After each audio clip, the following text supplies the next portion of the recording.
Hello everyone, this is Shivangi. Welcome to shift classes. इस video में हम डिस्कस करने वाले हैं वेरियस प्रोग्राम पॉलिसीज़ जो भारत के अंदर गवर्नमेंट द्वारा अनएम्प्लॉयमेंट को दूर करने के लिए चलाए गए थे। तो चलिए स्टार्ट करते हैं। दोनों ही लैंग्वेजेस में हम इसे डिस्कस करेंगे। तो पहला हमारा प्रोग्राम या पॉलिसी हम बोले training of rural youth for self employment, TRYSEM, जिसे मैंने आपको अलग से डिटेल में समझा रखा है। 1979 में आई थी ये स्कीम 1979 में स्टार्ट हुई थी, जिसका ऑब्जेक्टिव था जो अनएम्प्लॉयड रूरल यूथ है, ठीक है, जो गांव में रहने वाला यूथ है, किसके एज के बीच में 18 से 35 साल के बीच में जो रहते हैं, उनको ऐसे स्किल सिखाना जिससे वो सेल्फ एम्प्लॉयमेंट जनरेट कर सकें। फिर दूसरा आया IRDP, ठीक है, एकीकृत ग्रामीण विकास कार्यक्रम। तो जो इसका इंग्लिश जो है मैं आप लोगों को पिन कमेंट करके बता दूंगी, ठीक है। एम जो है इस प्रोग्राम का वो क्या था, प्रोवाइड करना एम्प्लॉयमेंट अपॉर्चुनिटी किनको, जो गरीबों को, साथ साथ उनको अपॉर्चुनिटी डेवलप करना उनके, ताकि जो क्या है, जो उनके स्किल्स हैं, ठीक है, वो इनके जो स्किल्स हैं वो भी विकसित हों और वो अपने जो लिविंग कंडीशन है उसको इम्प्रूव कर सकें। तीसरा हमारा प्रोग्राम था नेशनल रूरल एम्प्लॉयमेंट प्रोग्राम, 1980 में आया था। तो इसकी जो हिंदी है, ठीक है, वो मैंने यहाँ पे लिख दी है हिंदी, जो इसका ट्रांसलेशन है, क्योंकि स्पेस नहीं था। ऐसे ही इस वाले की भी थोड़ी सी जो ट्रांसलेशन है वो यहाँ लिखी हुई है, तो हिंदी मीडियम वाले स्टूडेंट्स देख लेना। तो ये जो रीस्ट्रक किया गया था version food for work program जो था, उसको रीस्ट्रक किया गया था। इसका एम था कि इम्प्लीमेंटेशन करना additional employment to underemployed person, कि जो लोग अंडर एम्प्लॉयड है, उन्हें लग रहा है कि हम एम्प्लॉयड है लेकिन वो अंडर एम्प्लॉयड है, उनको उतनी सैलरी नहीं मिल रही है, उतने वेजेस नहीं मिल रहे हैं जितने उन्हें मिलने चाहिए। तो ये प्रोग्राम उनके लिए चलाया गया था। फिर आता है RCT, ठीक है, यह हम बोल सकते हैं रूट सिटी, 1982 में आया था। तो ये लॉन्च हुआ था किस एम के उसमें, कि जो अनएम्प्लॉयमेंट प्रॉब्लम है किसके अमंग, यूथ के अमंग, ठीक है, और jointly by Shri Dharmasthala Manjunatheshwara educational trust Syndicate Bank and कैन, मतलब इसमें ये जो थे इंक्लूड थे। 1982 में आई थी ये, जिसने सेटअप किया था rural development and self employment training institute, जिसे हम RCT बोलते हैं। और इसमें जो था, इसमें जो ये मैनेज किया गया था बैंक और कोऑपरेटिव जो फॉर्म थी गवर्नमेंट की, दोनों स्टेट और सेंट्रल गवर्नमेंट दोनों ने ही इसे जो था इसमें कंट्रीब्यूशन था। फिर है जवाहर रोजगार योजना 1989 जो लॉन्च हुई थी, जिसमें मर्ज हुआ था नेशनल रूरल एम्प्लॉयमेंट प्रोग्राम और rural landless employment guarantee program. तो इसमें वही एम्प्लॉयमेंट प्रोग्राम जो था, ये एक लार्जेस्ट नेशनल एम्प्लॉयमेंट प्रोग्राम था इंडिया का, जिसका जनरल ऑब्जेक्टिव था 90 से 100 दिन जो है एम्प्लॉयमेंट हर पर्सन के पास होना चाहिए जो बैकवर्ड डिस्ट्रिक्ट में रहते हैं। और उसका जो मेन टारगेट था वो किसके था, कि उन लोगों को रोज़गार दिलाना जो लोग पॉवर्टी लाइन से नीचे हैं, ठीक है, गरीबी रेखा से नीचे है। फिर आया था संपूर्ण ग्रामीण रोजगार योजना जो 2001 में आई थी, ये लॉन्च हुई थी। इसमें मर्ज किया, जो 2 प्रोग्राम मर्ज हुए थे इसमें, एम्प्लॉयमेंट एश्योरेंस स्कीम और जवाहर ग्राम समृद्धि योजना। तो ये प्रोग्राम का जो सेल्फ टारगेटिंग था वो सेल्फ टारगेटिंग नेचर था और एम था प्रोवाइड करना एम्प्लॉयमेंट फूड उन लोगों को जो कहाँ रहते हैं, रूरल एरियाज़ में रहते हैं और जो मोस्टली पॉवर्टी लाइन के नीचे हैं। फिर नेक्स्ट हमारा Mahatma Gandhi national rural employment, जिसे हम MG नरेगा के नाम से भी जानते हैं, काफ़ी फेमस है। इसके बारे में अलग से भी क्वेश्चन मैंने करा रखा है आप लोगों को।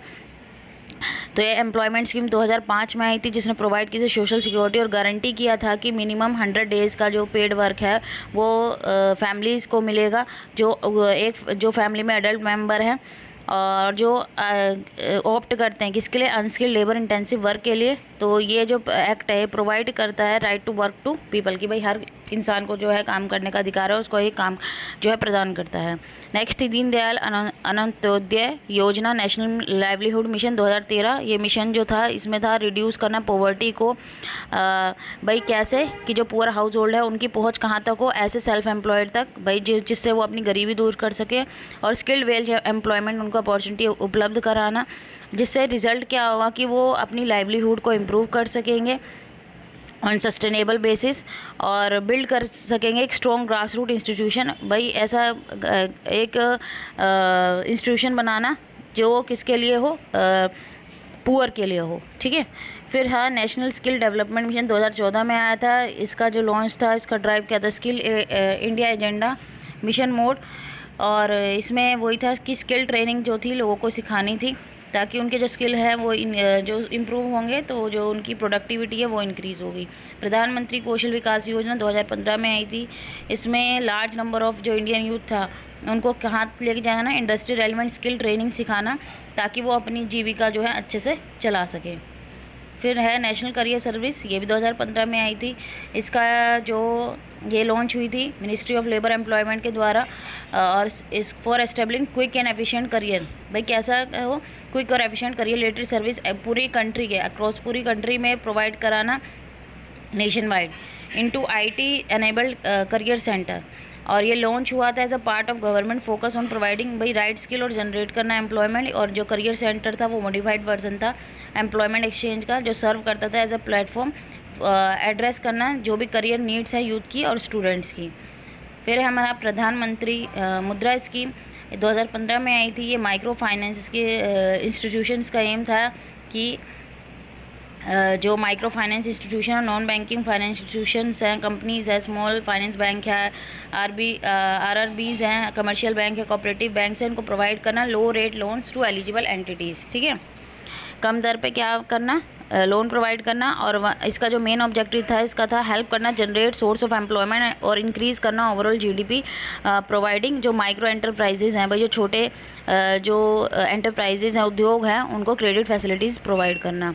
फिर था स्टार्टअप इंडिया स्कीम, 2016 में आई थी। इसका प्राइमरी ऑब्जेक्टिव था स्टार्टअप करना, इंडिया में प्रमोशन करना, भाई जनरेट करा एम्प्लॉयमेंट को, वेल्थ क्रिएशन को। स्टार्टअप इंडिया जो था इसका इनिशिएट जो था, इसमें बहुत सारे प्रोग्राम चलाए गए थे, जिसमें बिल्ड करना, रूबूस्ट करना इकोसिस्टम को और ट्रांसफॉर्म करना इंडिया को into a country of job creator. भाई भारत में ऐसी हो कि वो जॉब क्रिएटर बन रही है, स्ट्रीट ऑफ जॉब, भाई लोग वहाँ जॉब ना ढूंढें बल्कि जॉब क्रिएट करें।